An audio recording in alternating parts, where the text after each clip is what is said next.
요한복음은 예수님이 어떤 분이고 또한 예수 그리스도를 통해서 우리에게 구원이 오는 영생에 대한 부분을 이야기하는 책이 요한복음입니다. 우리가 같이 보게 될 이 요한일서는 더 나아가서 예수 믿는 사람이 어떤 삶을 살아야 되는지, 또한 변화와 성숙의 메시지가 나오는 그 책이 요한일서의 책입니다. 그래서 요한일서를 보시면 특별히 죄에 대한 부분이 20회 이상이나 언급이 되어 있는 것을 보게 됩니다. 성숙한 삶, 그 삶은 죄에서 좀 멀어지는 삶인가 보다라고 우리가 좀 짐작할 수 있겠지요. 우리가 예수님을 따라가는 삶, 그것이 무엇일까?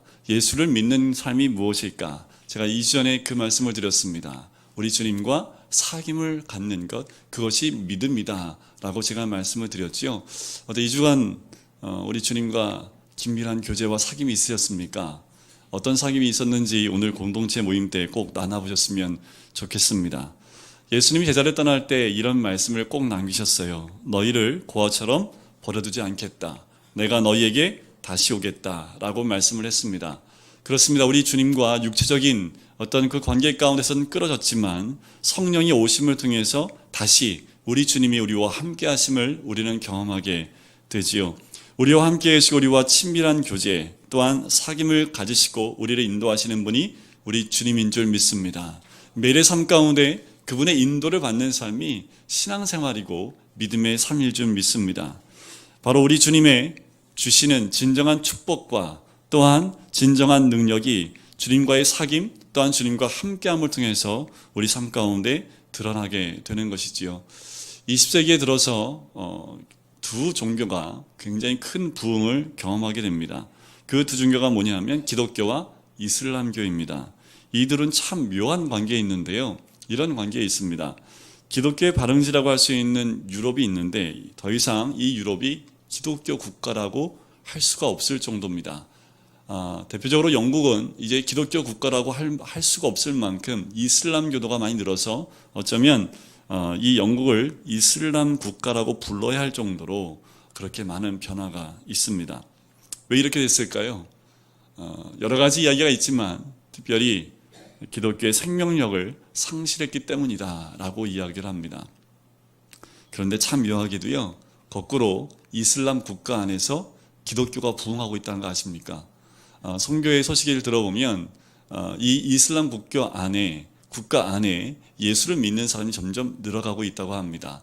그 최전방에 있는 분이 누구냐 하면 생명력을 갖고 있는 그리스도인인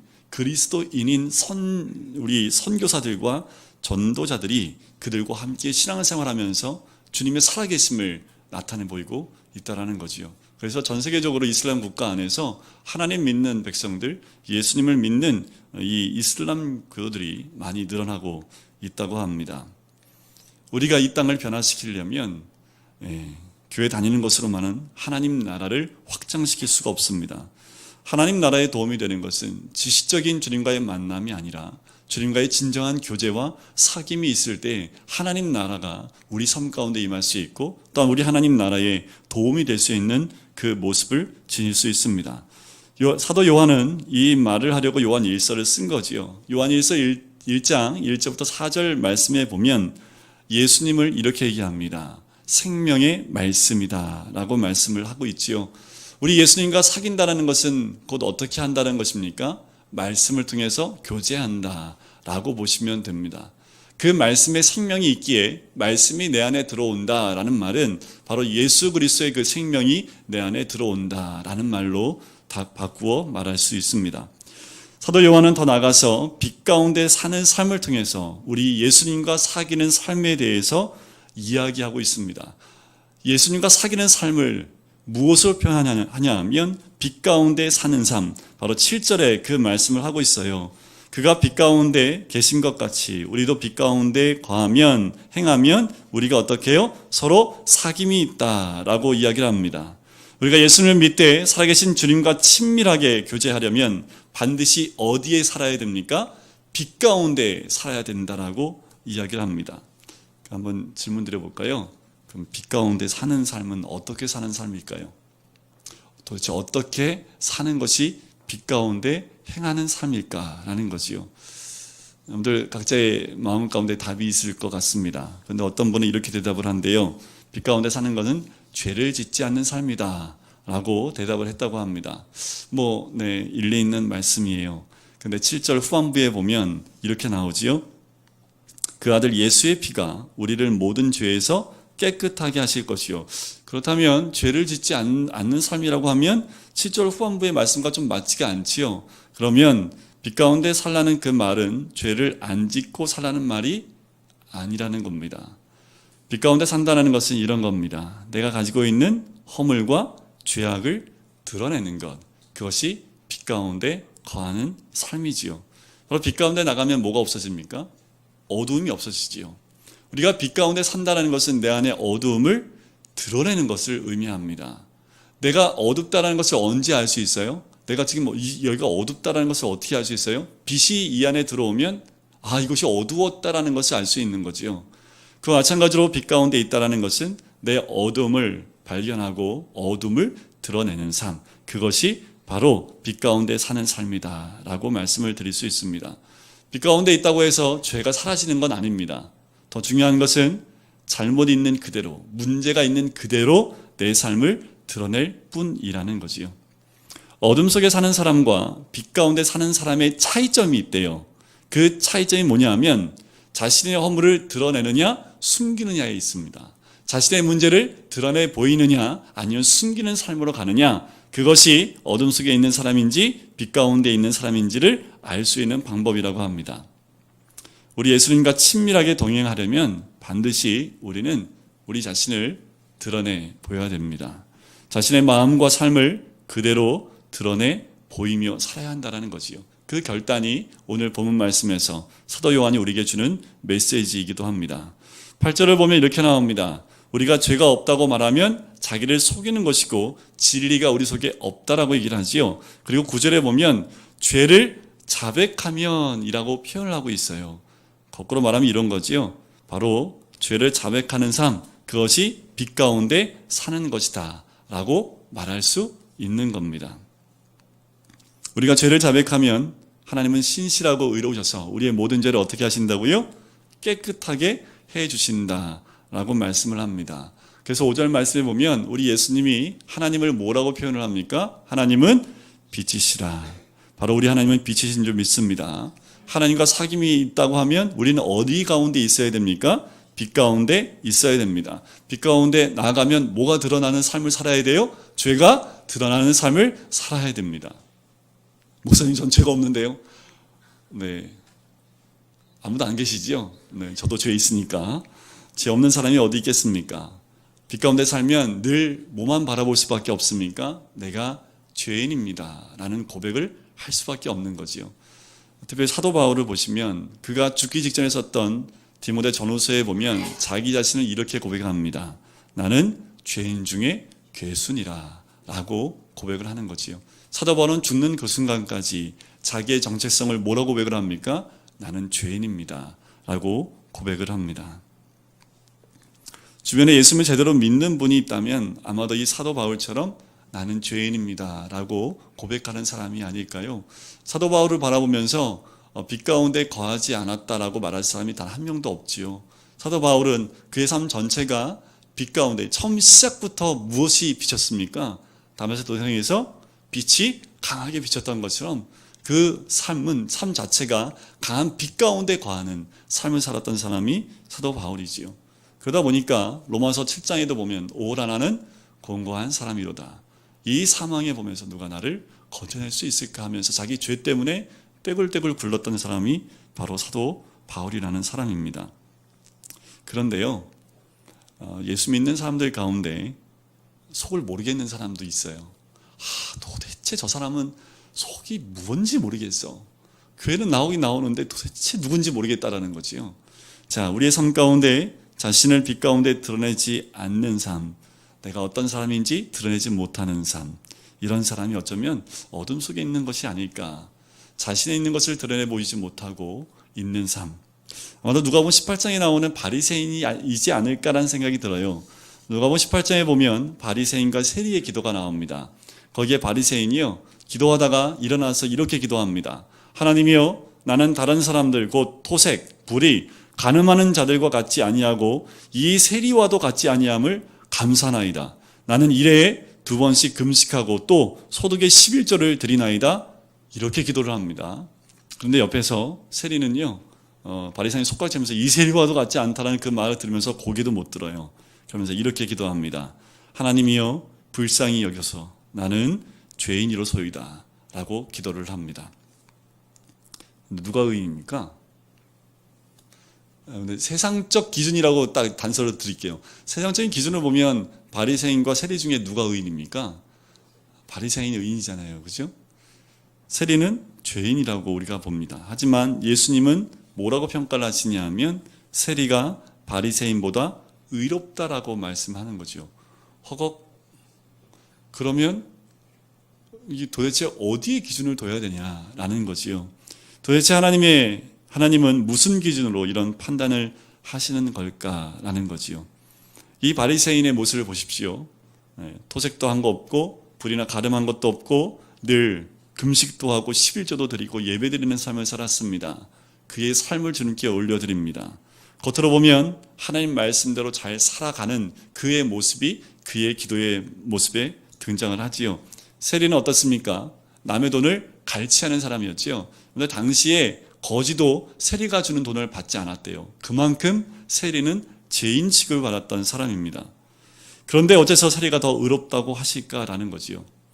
거기에는 바리새인의 기도에 자신의 내면에 있는 고백이 하나도 들어가 있지 않다라는 거예요. 바리새인이 얘기하는 건 뭐예요? 내가 이렇게 했습니다. 나는 이렇게 합니다. 자기가 했던 모습을 드러내는 것이지 자기 내면에 있는 그 자신의 모습을 드러내 보이고 있지 않다라는 거지요. 하지만 세리는 그 자신의 하나님 뜻대로 살지 못했다는 자기가 죄인인 것을 그대로 드러내 보이고 있다는 거지요. 세리는 빛 가운데 나옵니다. 하지만 바리새인은 자신의 삶을 통해서 어둠 속으로 들어가는 것을 보게 되는 거지요. 하나님 앞에서 자신의 모습을 모든 것을 드러내고 산 사람, 그 사람 바로 빛 가운데 거하는 삶이라고 우리 이 사도 요한은 우리에게 말해주고 있는 거지요. 그러면 또 한 가지, 그럼 빛 가운데 사는 삶과 빛 가운데 살지 않는 삶, 그걸 어떻게 구별할 수 있습니까? 우리 주변에 빛 가운데 살지 않다라고 할 수 있는 사람은 뭘로 알 수 있을까요? 여기에 답이 있습니다. 뭐냐면 다른 사람을 정죄하는 것을 보면 알 수 있어요. 내가 빛 가운데 사는 삶인지 아니면 빛 가운데 살지 않는지 뭘 통해서 알 수 있어요? 내 입에서 남에 대한 죄에 대한 분이 나오는지 아니면 내 죄가 나오는지를 보면 알 수 있습니다. 그런데 어떠십니까? 빛 가운데 계신가요? 아니면 어둠 가운데 계신가요? 네, 심각해집니다. 네, 예수님은 누구 죄 때문에 십자가에 죽으셨습니까? 아내 때문에 죽은 거잖아요. 그죠? 내 남편 때문에 죽은 거 아닙니까? 그죠? 누구 죄 때문에 죽었어요? 내 죄 때문이지요. 그런데 우리는 왜 내 죄를 안 보고 다른 사람의 죄를 잘 보게 될까요? 하나님 빛 가운데 나간 사람은요, 그 빛 가운데 누구를 보게 돼요? 자신의 모습을 보게 되어져 있습니다. 우선 자신의 죄가 엄청나게 크기 때문에 그 큰 죄를 볼 수밖에 없다라는 거지요. 그런데 누가복음 15장에 보면 탕자의 이야기 여러분들 아시지요?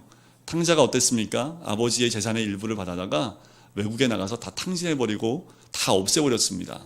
그리고 이 탕자가 뭐라고 얘기합니까? 주님, 이 아버지 집에 가면 종들도 실컷 배불리 먹는데 나는 여기서 죽여 죽는다 생각을 하고 뭐라고 얘기합니까? 아버지한테 가서 내가 날 하나의 종처럼 얘기해 주셔서 나 좀 먹고 살게 해달라고 해야겠다라고 돌아옵니다. 돌아오는 것을 보고 그 아버지가 어떻게 합니까? 잔치를 벌이지요. 그의 자녀의 지위를 다시 회복시켜 줍니다. 그런데 문제는 어디에 있습니까? 큰아들에 있지요. 큰아들이 문제예요. 저는 막내 아들이어서 큰아들이 왜 문제입니까? 큰아들이 모범생이잖아요. 그죠?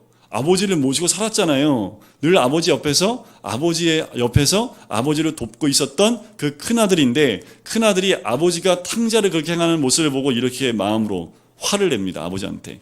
아버지 이럴 수 있습니까? 나는 그동안 아버지께 충성을 다했어도 염소 새끼 한 마리 안 잡아주더니 당신의 다른 아들이 이렇게 방탕하고 돌아오니 소를 잡아주십니까? 라고 아버지한테 화를 버럭 냅니다. 자신은 아무 잘못 없다고 생각하는 거지요. 지금 아버지를 속상하게 하는 게 누구예요? 탕자예요? 큰아들입니까? 아버지를 가장 이해 못하는 사람이 누굽니까? 큰아들입니까? 탕자입니까? 지금 이 시점에 보면 누구가 지금 더 이해를 못하고 있는 거예요? 큰아들이라는 거지요. 이렇게 보는 거지요. 아버지하고 함께 살았는데 이 큰아들은 아버지와의 진정한 사귐이 없었다라는 겁니다. 아버지와 사귐이 없었기 때문에 아버지가 어떤 마음에 있는지 전혀 알지 못했다라는 거지요. 어떤 사람이 큰아들한테 당신도 죄 있는 거 아니요? 라고 말하면 큰아들이 아마 멱살 잡고 한번 달려들 겁니다. 내가 무슨 죄를 졌는데. 큰아들, 어쩌면 그 큰아들의 모습이 집안에 있었고 아버지와 함께 있었지만 어둠 가운데 있었던 모습이 아닐까라는 거지요.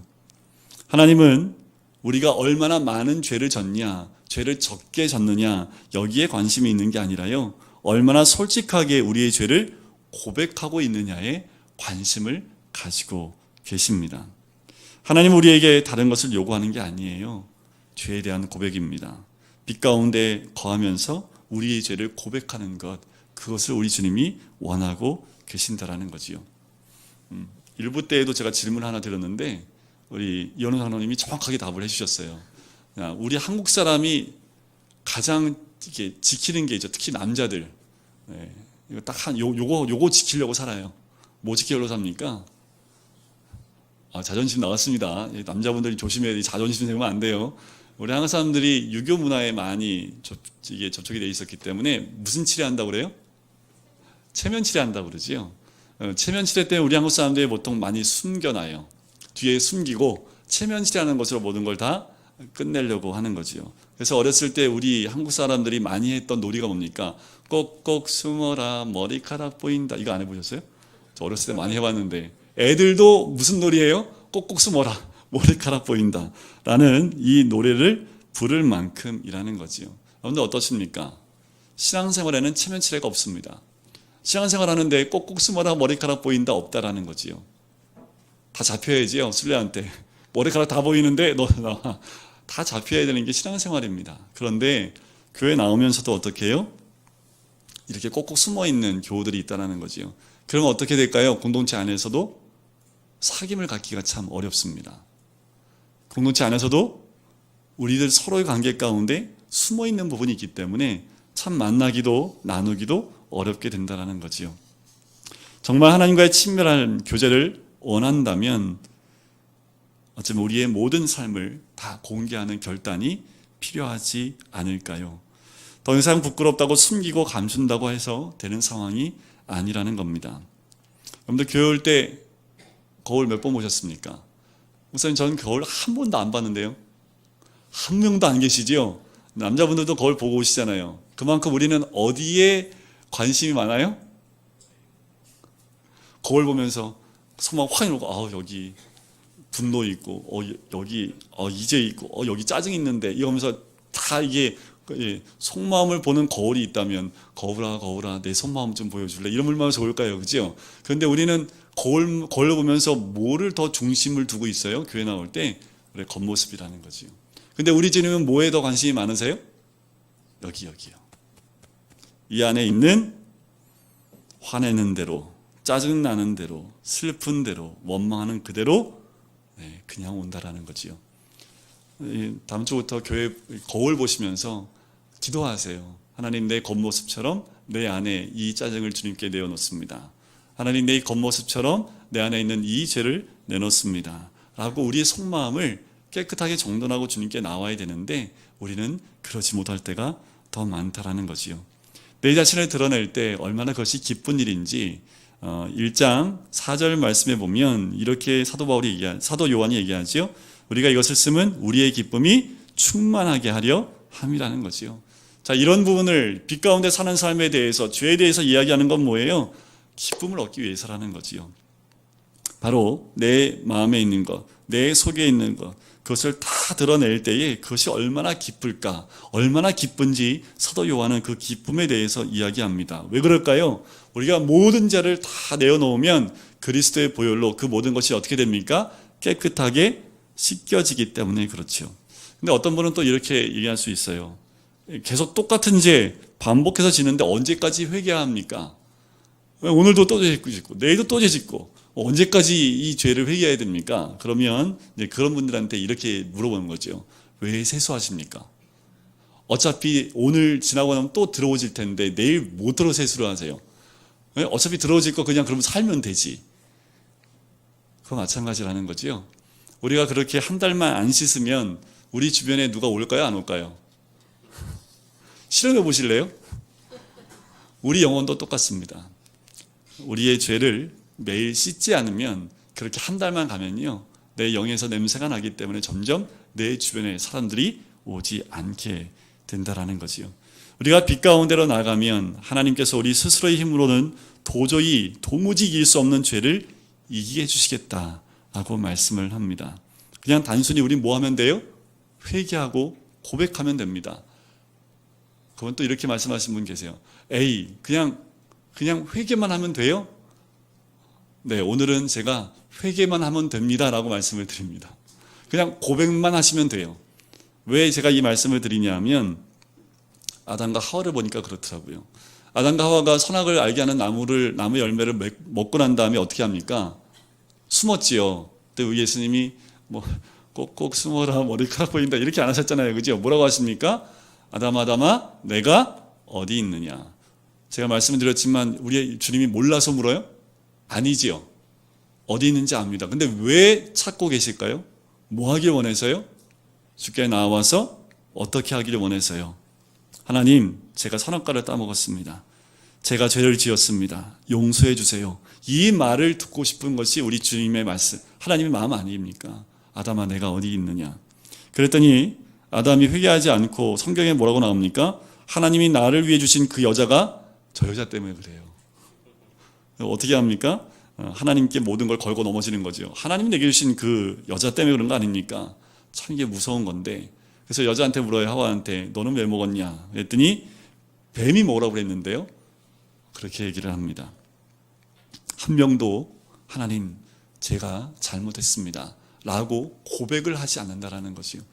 우리 하나님이 반복적으로 질문한 이유가 뭡니까? 왜 먹은지 몰라요? 뭐 때문에 먹은지 몰라서 하나님이 질문을 합니까?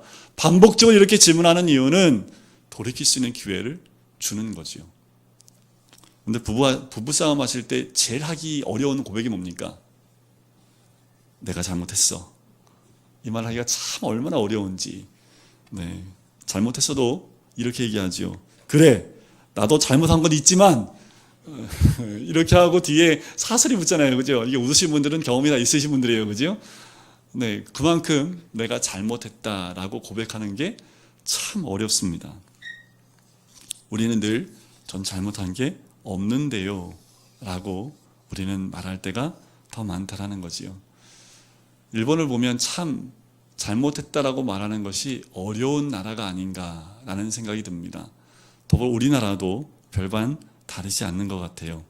내가 잘못했다는 말을 하기가 그렇게 어려운지 빛 가운데 나가봐야 알지요. 내가 얼마나 죄가 있는지를 알아야지 고백할 수 있지 않을까요?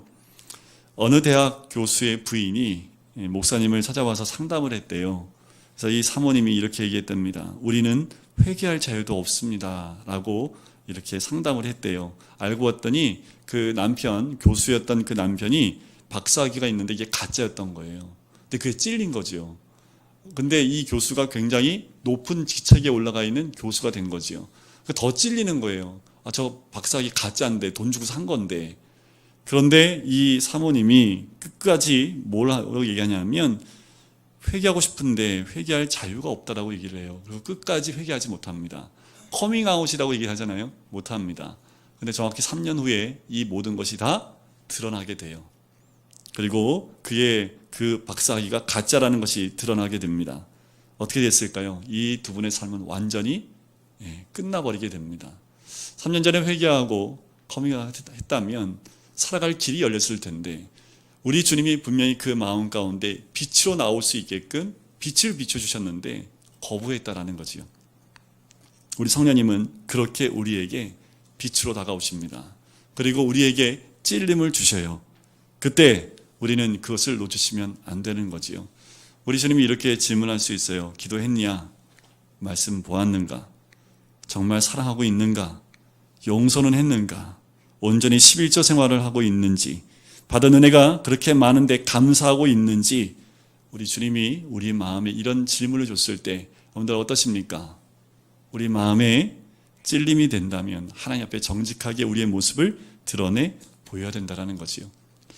여러분들 사울과 다윗 아시지요? 사울을 보면 사울이 폐위가 됐던 그 사건이 아말렉 전쟁입니다. 아말렉 전쟁에서 이 사울이 어떻게 했습니까? 다 진멸하라라고 하나님 말씀해 주셨는데 그 중에 아각 왕과 좋은 그 소와 양들을 가지고 옵니다. 사무엘이 가서 이곳이 무엇입니까? 라고 얘기를 할 때 사울이 변명을 해요. 사무엘이 2번이나 기회를 줍니다. 우리 하나님이 2번이나 기회를 주는데 끝까지 회개하지 않고 변명을 합니다. 결국 어떻게 됩니까? 그의 왕권을 하나님께서 옮겨버리시지요. 다윗을 한번 볼까요? 다윗은 그래도 사울보다 좀 죄를 좀 덜 졌죠. 그죠? 더 졌잖아요. 예, 자기 부하의 아내를 겁탈했는데요. 그리고 그 부하를 어떻게 해요? 죽여버렸잖아요. 사울은요, 그냥 죽이지 않았는데 하나님 명령 듣지 않았다고, 순종하지 않았다고 했는데 다윗은 어떻게까지 합니까? 부하의 아내를 간음했잖아요. 자, 나단 선지자가 와서 다윗에게 얘기합니다. 당신이 그 죄인입니다. 손가락질할 때 다윗이 어떻게 합니까? 다윗을 잡아다가 감옥에 가뒀지요. 그렇게 하지 않습니다. 다윗은 그 자리에서 무릎을 꿇습니다. 그리고 회개하지요. 그런데 다윗은요, 거기에 머물러 있지 않다라는 거지요. 다윗은 자기의 죄를요, 성경에 각인해 놨습니다. 시편 여러 군데에 밧세바를 범한 그 죄에 대해서 고백을 하는데, 특별히 시편 51편에 보면 51편 전체가 그 밧세바를 범하고 그 죄에 대한 회개의 눈물로 썼던 그 시편이 51편 말씀입니다. 그냥 우리는 어떻게 해요? 그냥 죄를 하나님 앞에 고백하고 거기서 끝내기를 원하는데 다윗은요, 아니요. 자기의 치부를 드러내서요, 우리 자손 대대 손손이 내 죄를 보고 너희도 그와 같은 죄를 범하지 말라고 자기 모든 죄를 다 들춰내버립니다. 어디에 가요? 성경에 기록하기까지. 성경에 다 기록을 해서 2000년 후에도 우리가 다윗을 보면 아이고 다윗이 이렇게 죄를 범했네, 아이고 다시 이렇게 회개를 했네 라고까지 할 정도로 다윗은 철저하게 자기의 모든 것을 다 드러내서 이 성경에 기록하고 있다는 거지요. 빛 가운데 나올 때 하나님은 그 빛으로 나온 그 사람을 용서하실 뿐만 아니라 또한 그를 살리는, 또한 주님과 함께하는 귀한 은혜를 누리게 됩니다. 여러분들 이렇게 사시는 게 낫지 않을까 하는 생각이 들어요. 내 말 한마디가 지금 녹음되고 있다고 생각하고 사시면 돼요. 내가 지금 행동하는 게 다 녹화되고 있다라고 생각하고 사시면 돼요. 하나님이 몰카를 찍고 있는 거예요, 지금. 근데 일본에 어떤 사람이 이렇게 여행 갔더니 그 방 안에 몰카를 발견했다고 이렇게 신문도 나오게 하는데, 우리가 늘 살 때 하나님이 모든 곳에 몰카를 두시고 우리를 촬영하고 계시다라고 생각하면 어떨까요? 우리의 모든 것이 다 드러나게 되겠지요. 우리 주님은 바로 그렇게 우리가 살기를 원하고 계십니다. 우리 한국에 굉장히 유명한 목사님, 한경진 목사님이 계세요. 그 목사님이 가장 유명한 상, 기독교에서 말하는 노벨상이라고 말하는 템플턴 상을 받으십니다. 그 템플턴 상을 받으실 때 이 수상 축하하는 예배 때에 인사 말씀하러 나오셔서 이렇게 인사 말씀을 하세요. 나는 이 상을 받을 만한 자격이 없습니다. 나는 죄인입니다. 나는 일제시대 때 신사참배를 한 사람입니다. 그런 나에게 하나님이 이런 상을 주시는 것은 아마 나 같은 자도 하나님이 들어서신다는 것을 보여주시려고 하심인 것 같습니다. 그 큰 상을 받을 때 이 한경진 목사님은 자기의 가장 들춰내고 싶지 않은 치부를 드러내십니다. 끝까지 말하고 싶지 않은 것, 신사참배했던 거거든요. 그런데 그 시상 자리에서 전 세계에 있는 모든 사람들이 보고 있는 그 자리에서 자기는 죄인입니다. 신사참배를 했고 우상숭배를 했던 나는 죄인입니다 라고 자신의 그 안에 있던 것을 다 들춰내어 고백을 합니다. 그때 그 모든 것은 주의 강한 빛으로 사라지게 되는 거지요. 지금도 주님은 우리에게 빛 가운데 나으라고 우리에게 말씀하고 계십니다. 지금 이 말씀을 듣고 있는 우리 모든 한 사람 한 사람에게 우리 주님 말씀하고 계시는 거지요. 빛 가운데로 나오라. 내 마음에 어둠이 있다면 그 어둠을 가지고 나에게로 나오라 라고 오늘 우리에게 말씀하시는 줄 믿습니다. 오늘도 이 말씀을 들으시면서 우리 모든 분들 한 분 한 분이 그렇게 말씀 앞에 나오시고 주님, 저에게 이런 어둠이 있습니다. 그 어둠을 주님 앞에 다 내어놓으시는 우리 모든 성도님 되시기를 주님의 이름으로 간절히 축원드립니다. 기도하겠습니다.